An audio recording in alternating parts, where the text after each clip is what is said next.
In the golden age of home audio, Japan had three legendary names. Enthusiasts called them the Big Three. Together, they defined what a serious stereo system was supposed to be, and for a while, they ruled living rooms from Tokyo to California.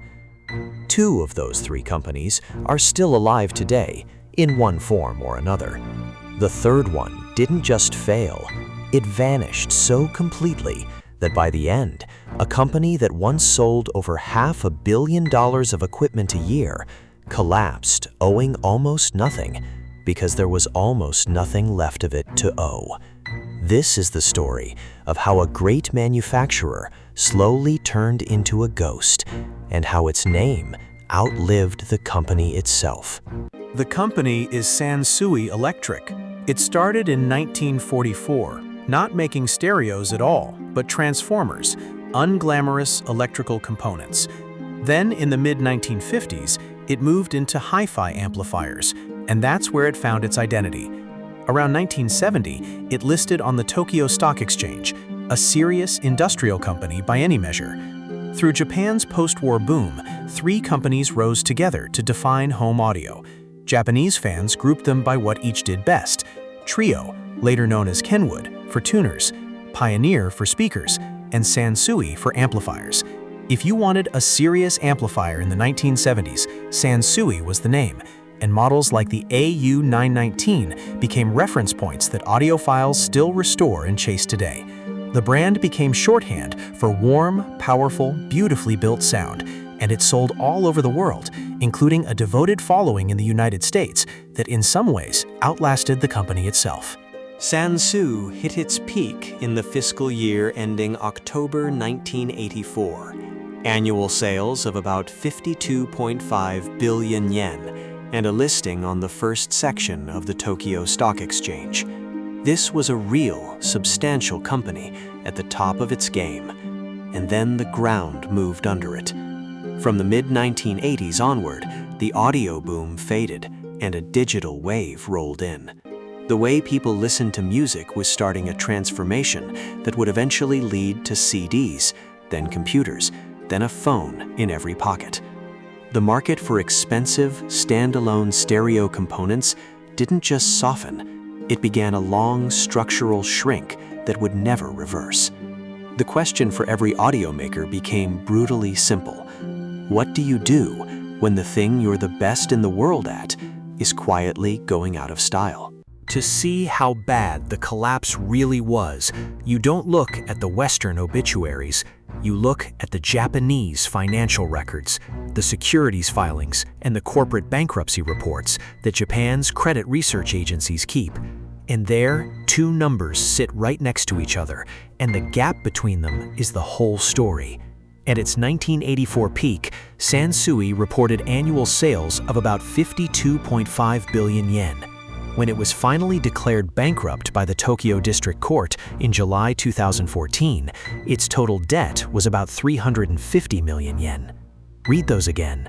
A company that once sold over 52 billion yen in a single year died owing roughly 350 million, less than 1% of 1 year's peak revenue. That is not what a normal bankruptcy looks like. Normal bankruptcies are companies that borrowed and spent their way into a huge hole. Sansui's numbers tell you something stranger. By the end, there was barely any company left to go bankrupt. The manufacturer had already been hollowed out. What remained was mostly just a name.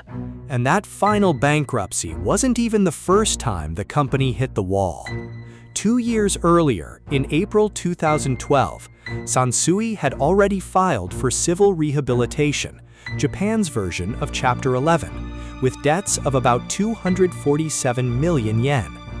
That process closed out by the end of that year, and for a moment it looked like the company might limp on. It didn't. The underlying business never recovered, and 18 months later, in July 2014, the Tokyo District Court moved from rehabilitation to outright bankruptcy. Same company, two collapses, 27 months apart. That's not a single bad year. That's a business that had already stopped functioning and was simply taking two official steps to admit it. So how do you hollow out a company while keeping it technically alive for 2 more decades? Sansui's answer came from Hong Kong. Starting in 1990, Sansui tied itself to a Hong Kong conglomerate called the Grande Group, and by late 2001, it had effectively become Grande's subsidiary. On paper, this looked like a rescue. Grande put in money and people, and Sansui's balance sheet improved. But look one line up at the operating result, the number that tells you whether the actual business makes money, and it kept posting losses. The core business, making and selling audio gear, was still bleeding. Grande's money wasn't fixing the company. It was keeping a financially failing business breathing on external support, year after year. Then, in May 2011, Grande itself collapsed. Hong Kong's High Court appointed a provisional liquidator, and the parent that had been propping Sansui up for a decade could no longer send it money. Sansui had stopped being a company that stood on its own, become a brand kept alive on a drip feed from its owner, and then had that drip feed cut off entirely. The civil rehabilitation filing came less than a year later. And this is where the comparison with the other 2 members of the Big Three becomes devastating. Trio and Pioneer faced the exact same collapsing audio market, but they found other ground to stand on. Trio became Kenwood, and in 2011 merged with JVC to form what is now JVC Kenwood, moving heavily into car electronics and communications gear. Pioneer leaned into car navigation and automotive systems under its Carrozzeria brand. Both companies had rough decades, painful restructurings, real losses, but they diversified out of a dying category and survived in a new one. Sansui didn't. It stayed a pure high-end audio maker almost to the end. Its greatest strength, being the amplifier company, these specialists became the thing that trapped it. When your entire identity is one shrinking category, being the best in that category doesn't save you. It just means you're the best at a game the world is walking away from. Then comes the strangest part of all.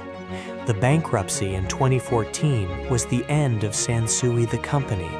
It was not the end of the word Sansui. Because a brand that people still trust is worth money, even after the company behind it is gone. Back in 2012, a Japanese firm called Doshisha had licensed the Sansui name for the domestic market and started putting that legendary audio badge on cheap, generic consumer electronics, budget mini systems, even a combined VHS video player. The trademark itself ended up owned by a company registered in the British Virgin Islands called Sansui Acoustics Research Corp., thousands of miles from the Tokyo workshop where the name was actually built.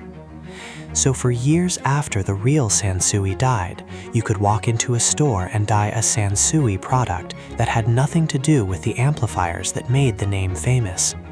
The badge that once meant world-class sound now meant inexpensive. And even that eventually ended. In August 2021, Doshisha retired the Sansui name and simply swapped in a different brand, Orion, the following month. The company had died in 2014, its ghost had been rented out for the better part of a decade, and then quietly, even the ghost was switched off. It's tempting to say Sansui failed because its products got worse. They didn't. Right up to the end, and in the collector's market to this day, vintage Sansui amplifiers like the AU717 and the AU919 are prized, restored, and sold for real money. The engineering was never the problem. Sansui failed at something completely separate from making a great product.